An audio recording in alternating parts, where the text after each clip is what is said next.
Assalamualaikum warahmatullahi wabarakatuh. Alhamdulillahirabbil alamin. Di hari ini kita menginjak episode ke-11. Pada dua episode ini, episode 11 dan 12, kita akan membicarakan sebuah sekte yang mana keduanya masih ada hingga hari ini. Dan kedua sekte ini dimasukkan dalam rumpun paham Ahlus Sunnah wal Jamaah atau Aswaja.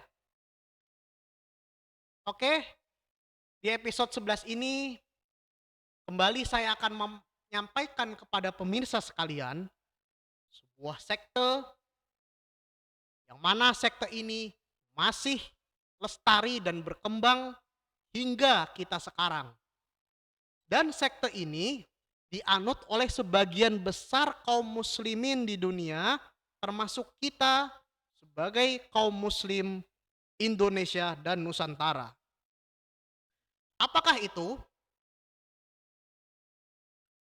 Kita bahas hikayat teologi Asy'ariyah.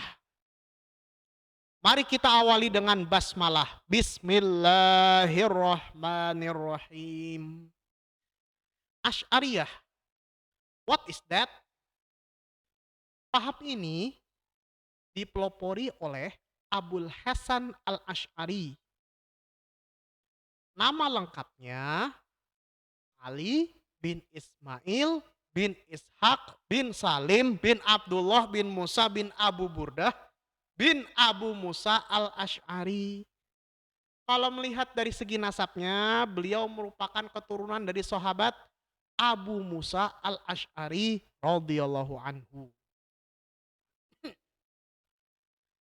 Kisah hidup Abul Hasan al-Asy'ari, beliau sejak kecil dididik dalam lingkungan sekte Mu'tazilah dan merupakan murid dari Abu Ali al-Jubba'i, tokoh Mu'tazilah ternama. Setelah berjalan 40 tahun lamanya, sekitar tahun 300 Hijriah, Abul Hasan al-Asy'ari menyatakan diri keluar dari Mu'tazilah. Lalu mulai mendirikan sekte teologi secara mandiri, yaitu Asy'ariyah, merujuk kepada nama beliau. Nama apa? Marganya ya. Alasan beliau keluar belum diketahui secara pasti, tapi ada dua sebab. Yang pertama, sebagaimana yang dijelaskan di slide ini, ada polemik, ada perdebatan antara Abul Hasan al-Asy'ari dengan Abu Ali al-Jubba'i mengenai status tiga orang, yaitu orang beriman, orang kafir, dan anak kecil dalam pandangan Tuhan. Setelah berdebat begitu lama, ujung-ujungnya Al-Jubba'i itu nggak bisa menjawab pertanyaan sang murid. Sehingga sang murid ini nggak puas dengan jawaban sang guru.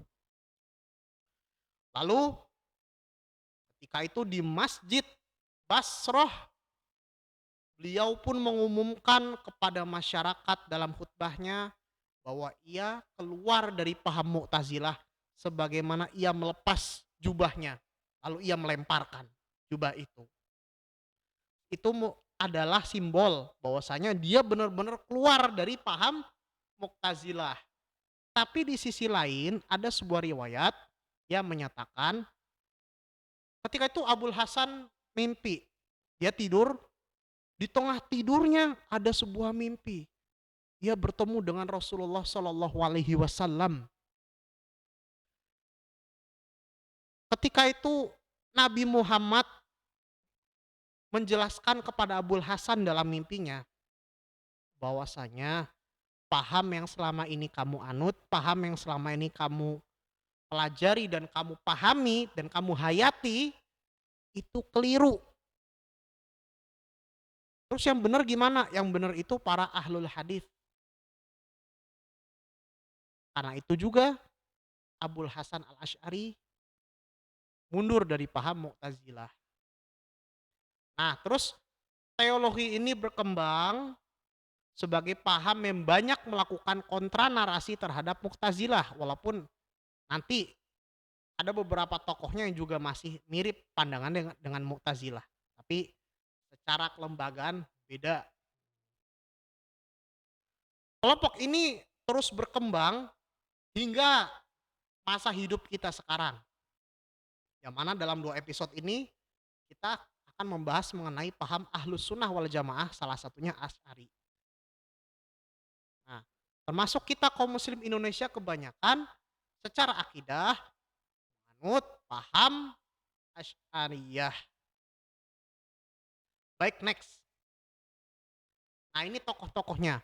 Ada Abul Hasan Al-Asy'ari, terus Abu Bakar Al-Baqillani, terus Imam Al-Juwaini, Abu Ma'ali Abdul Malik bin Muhammad bin Yusuf Al-Juwaini. Lalu yang terkenal nih, sudah terkenal di dunia Islam termasuk kita sebagai masyarakat muslim Nusantara, Abu Hamid Muhammad bin Muhammad Al-Ghazali. Yang mana kitabnya sudah terkenal. Apa itu? Ihya Ulumuddin. Yang mana orang-orang yang menggandrungi bidang tasawuf pasti sudah nggak asing lah sama referensi satu ini. Next ada Abu Abdullah Muhammad bin Yusuf As-Sanusi. Nah, As-Sanusi nanti mengarang kitab akidah besar dan akidah kecil. Yang akidah kecil itu Risalah Sanusiyah itu terkenal dengan sifat 20. Yang mana sifat 20 itu sudah tidak asing bagi kita.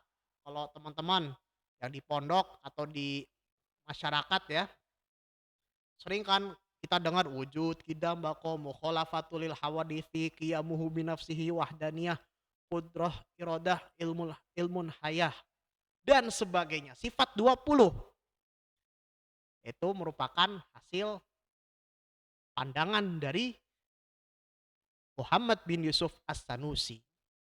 Next. Nah, kalau tadi kita katakan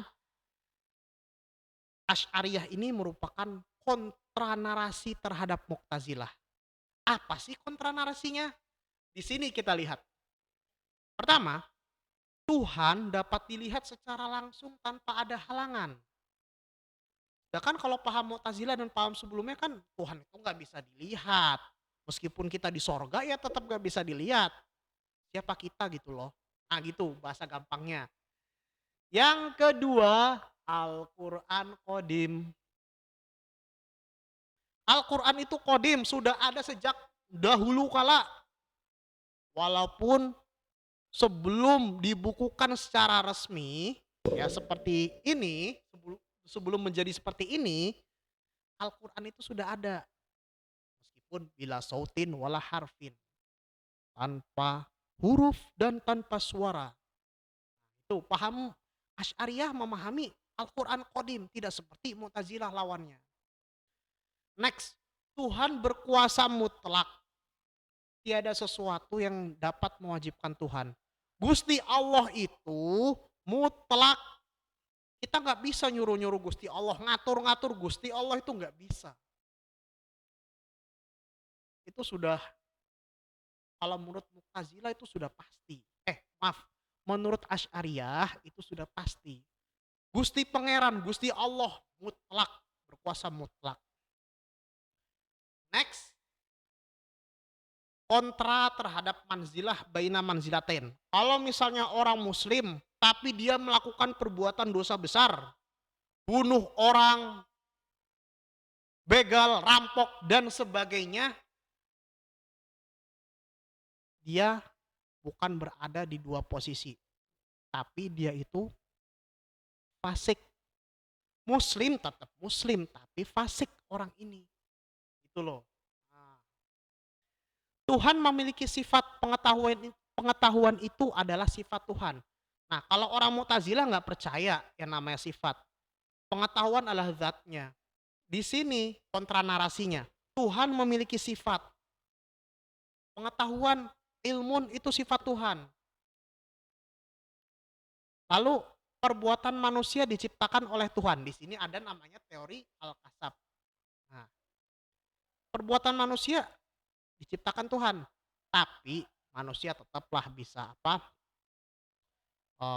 merubah. Itu kalau dia benar-benar pengen tobat. Selanjutnya, dilarang untuk menanyakan asal-usul dan bentuk Tuhan.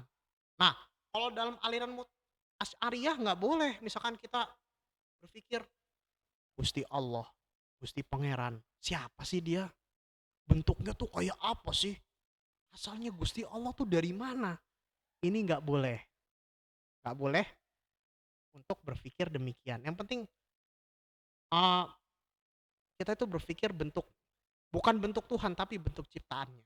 Itu gampangnya ya. Next. Nah, di antara tokoh-tokoh Asy'ariyah ini terdapat perbedaan pandangan. Di sini kita lihat sifat Tuhan adalah hal, keadaan. Terus mengakui hukum kausalitas sebab akibat. Ini yang membedakan antara Abu Bakar Al-Baqillani dengan Imam Asy'ari. Hukum kausalitas sebab akibat. Kalau ada dosa itu kenapa? Ada sebabnya dan ada akibatnya. Ini kan dekat ke Mu'tazilah. Terus Imamul Haramain, Imam Al-Juwaini, Tuhan memiliki sifat nafsiyah dan maknawiyah. Wajib menakwilkan sifat-sifat Tuhan. Menakwilkan ini maksudnya menginterpretasi ulang sifat-sifat Tuhan. Terus ada kesamaan dengan Abu Bakar Al-Baqillani, mengakui hukum kausalitas sebab akibat. Terakhir Abu Hamid Al-Ghazali memiliki pandangan yang sama dengan kaum Asy'ari umumnya. Jadi gini, Asy'ariyah itu kalau Mu'tazilah kan udah jelas, yaitu ranah kepada akal, serba rasio. Nah, Asy'ariyah ini bagaimana?